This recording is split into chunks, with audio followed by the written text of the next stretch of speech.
case you guys are wondering why my shoes are so shiny and clean, I was in a wheelchair for 3 years. So I guess you can say I'm standing up literally now.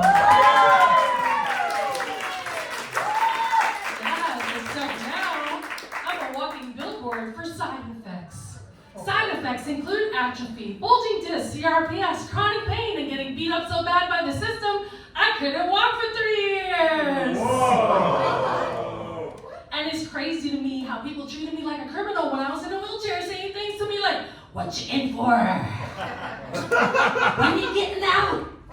And I am doing life with my invisible disabilities, but that's no excuse for people to do crazy things to me, like stepping over me, pushing me out of the way, sitting on my lap, demanding lap dances. There's no free rides here, so I started charging admission. Right? And now that I'm walking, people won't accept the fact that I live with invisible disabilities, but they'll accept the fact that Wonder Woman drives an invisible jet. Right? We live in a world where everybody's always trying to one-up, outdo each other, compare, right? But never compare disabilities, you guys. Comparing disabilities is like comparing how tall you are. Somebody's always gonna fall short.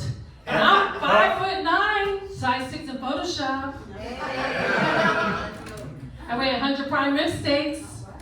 I got a big head, a long neck, and not a lot, whether I'm talking or listening. I'm a real-life walking bobblehead. I have a lot to get off my chest, you guys, besides my hairs. I'm so hairy. I think my deadbeat dad is Bigfoot. Yes, growing up I never saw him. I always heard stories about him. He was legendary. And if I go one day without shaving or flicking or plucking, you're going to see a sighting of me on the news like this. I'm 100% Puerto Rican. Which to many people that means I'm 100% crazy. But what it really means is I'm part Taino Indian, part European, and part And people say Latin women are crazy. Let's get something straight. All women are crazy. We are all crazy. Some of us just learn how to hide our cray-cray better than others, but you can't blame us women for being the way we are, ladies. We've been getting schooled since we were little girls. Here's a blow pop, suck on that. Wordplay is a new foreplay. That's why Words With Friends is so popular. Blow pop. Teaching us how to blow our sugar daddies. Here's the Mr. Softy ice cream cone. Have a lick, Mr. Softy. Teaching us how to lick it and like it when it's cold and soft. Ring pop. Teaching us how big that ring better be when you put it on your finger. What you do, what you do. Lick, suck, lick, suck, lick, suck. Communion. Drink this open wide and receive the body of Christ. I was given a 12-inch long, hard, brown instrument to play with in the first grade. A musical instrument called the recorder. Yeah. Hold it gently with both hands. Good. Now open your mouth wider. Place the tip on your tongue. Now close your mouth, but don't bite down. And blow. And blow. So be right to use that tongue, and if you gotta spit, that's all right. To this day, I can still play the shit out of Mary Had a Little Lamb on my man's flute. He's a happy man. We've been together for 18 years. 18 years. Yes.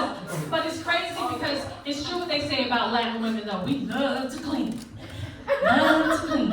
I was raised by a single Latin woman who was so obsessed with cleaning. All my friends had dads. The man in my house growing up was Mr. Clean. But I hate doing laundry though, because I always feel so racist every time I gotta separate the colors from the whites. Oh man. It's hard for me though, but like, you know, people get so offended by so many things nowadays. I didn't want to be left out, so I found something to be offended by. You guys want to know? What?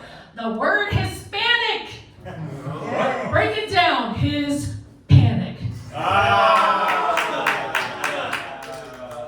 Nobody likes being referred to as anybody's panic. You ever hear Latinos calling each other Hispanic? And it doesn't even sound right. Yo, Hispanic, como sister, I'm Hispanic. It doesn't work. Latina, right? It doesn't work. I like survived the no internet, no Google, no iPhone age. I have a love-hate relationship with the internet. I love texting and tweeting and Facebooking when I'm on the toilet so I can get all my crap out at once. Yes, right? Autocorrect's starting to get on my nerves. They're always trying to correct me even when I'm right. It reminds me of my ex-husband. Spell check hates me. I hate spell check. Always trying to change my name from Denise to Demise. I like Facebook though. Facebook taught me how to remove toxic people out of my life. Delete, delete, delete, delete, delete. Right? I'm 56 years old school, you guys. The fact that I said that out loud in Hollywood and I haven't got struck by lightning yet gives me hope. The older I get, the hornier I get. Even holding this mic is turning me on a little bit. The older I get, the more things grow on me. Wrinkles, moles, and younger man. Yes, I love being animated. The animal in me loves coming out. I'm a cougar. Somebody said, you look militant. Must be my anti-damsel in distress outfit, because my man loves when I dress like this because it keeps the men away and it keeps the lesbians closer. I know my masculine side is showing when a stranger walks up to me and they're like, oh my God, you're wearing the same hat as my dad. I like wearing pleather in 100-degree weather so I can eat and drink and sweat it off at the same time. My boobs are real, my pleather's fake, I'm doing Vegas all wrong, you guys.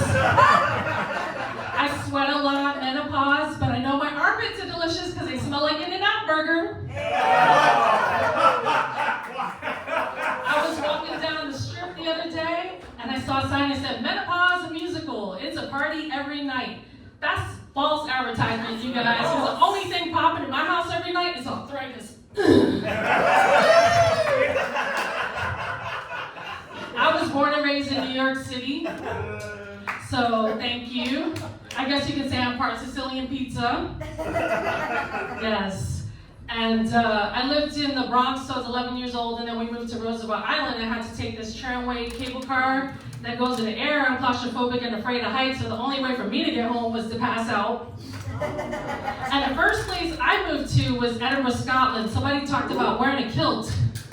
Yes! The first place I ever lived. And the first week I was there, I thought everybody was speaking a different language until I had my first drink. And the more I drank, the more I can understand everybody, which made me realize everybody's drinking from the time they wake up to the time they pass out so they can communicate. I learned how to speak drunk in Scotland, you guys. But I'll leave you guys with this. A Berkeley biologist by the name of Lear Patcher did a survey proving that Puerto Rican women are the closest to being the perfect human. So the next time you see a Puerto Rican woman like me standing up for herself, remember, she's not crazy, she's perfect. Thank you guys.